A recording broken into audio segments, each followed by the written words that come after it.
Hello everyone, मैं हूं advocate Rupendra कर्ण। आप सभी का चैनल लॉ एंड मोशन में एक बार फिर से बहुत बहुत स्वागत है।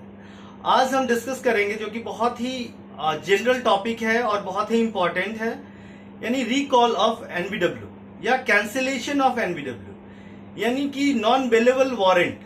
पहले तो आपको हम ये बताएंगे कि वारंट जो है कौन कौन से होते हैं। तो जनरली दो तरह के वारंट होते हैं जो कि कोर्ट आपको आपके अगेंस्ट इश्यू कर सकती है। एक होता है बेलेबल वारंट, एक होता है नॉन बेलेबल वारंट। जो बेलेबल वारंट होता है, जैसे ही आप प्रेजेंट होंगे वो ऑटोमेटिकली कैंसिल हो जाता है, कोर्ट उसको कैंसिल कर देती है। वो सब्जेक्ट टू कॉस्ट हो सकता है या फर्निशिंग ऑफ बेल बॉन्ड हो सकता है। जो नॉन बेलेबल वारंट होता है उसके लिए आपको पर्टिकुलरली एप्लीकेशन मूव करना पड़ता है और उस एप्लीकेशन में आप रीजन देंगे कि क्यों आपका नॉन बेलेबल वारंट जो कि आपके अगेंस्ट में इशू किया गया है फॉर नॉन अपीयरेंस, ये तभी इशू किया जाता है जब आप कोर्ट की समनिंग को, कोर्ट की जो आपको कोर्ट अपीयरेंस के लिए जो आपको कंपेल करता है और बाय डिफरेंट मोड्स, और आप उसको इग्नोर करते हैं बाय वन वे या अनदर। तो उस चीज को जब इग्नोर करते हैं तो पहले कोर्ट क्या करती है, आपके अगेंस्ट में बेलेबल वारंट इशू करती है।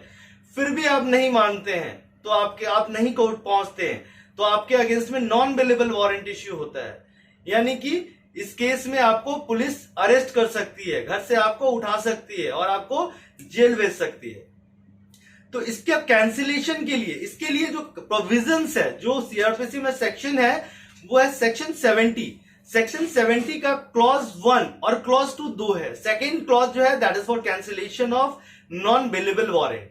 उससे पहले मैं आपको जो क्लॉज 1 है वो रीड आउट कर देता हूं, वो समझा देता हूं, जो कि आपके लिए काफी क्लियर हो जाएगा कि क्या है बेसिकली। तो सेक्शन 70 कहता है form of warrant of arrest and duration.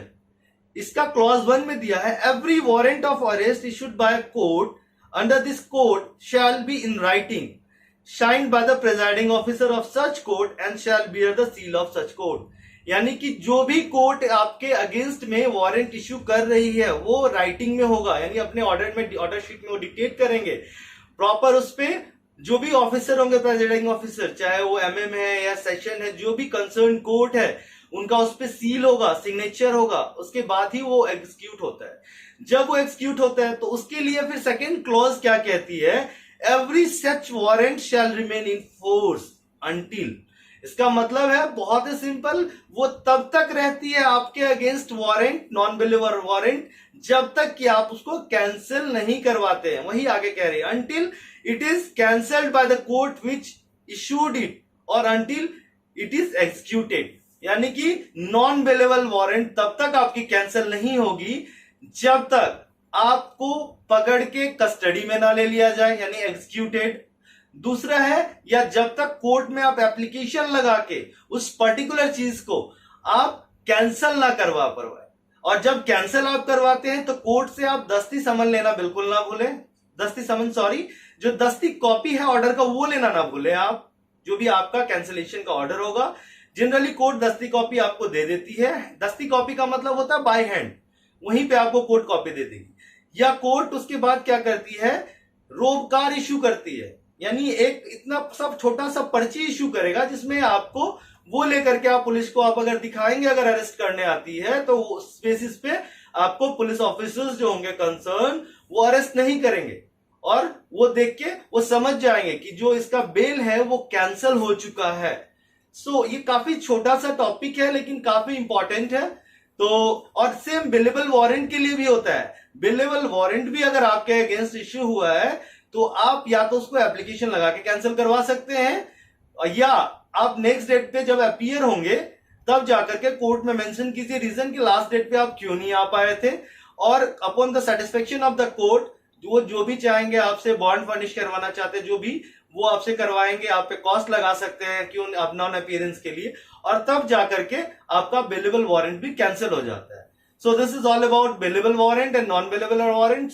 In short आपको मैं फिर से एक बार बता देता हूं, सेक्शन 70 क्लॉज 1 ये कहता है कि कोई भी कॉम्पिटेंट कोर्ट जो भी है वो इश्यू कर सकती है बेलेबल वारंट आपके, नॉन बेलेबल वारंट आपके अगेंस्ट में। सच मस्ट बी इन राइटिंग, उसमें सील होना चाहिए, सिग्नेचर होना चाहिए जो कॉम्पिटेंट कोर्ट है उसका जिसने आपके अगेंस्ट इश्यू हुआ है, जहां पे आप अपीयर नहीं हुए। क्लॉज 2 ये कहता है कि वो तब तक कैंसिल नहीं माना जाएगा जब तक वो या तो आप उस कॉम्पिटेंट जो जिस कोर्ट ने इश्यू किया है उस कोर्ट में आप एप्लीकेशन लगा के या तो उसे कैंसिल नहीं करवाते हैं, या जब तक वो एग्जीक्यूट नहीं हो जाता है. So this is all about billable warrant and non-billable warrant. Thank you so much for watching the videos. Please like, subscribe and share. Thank you for your motivation. Thank you so much.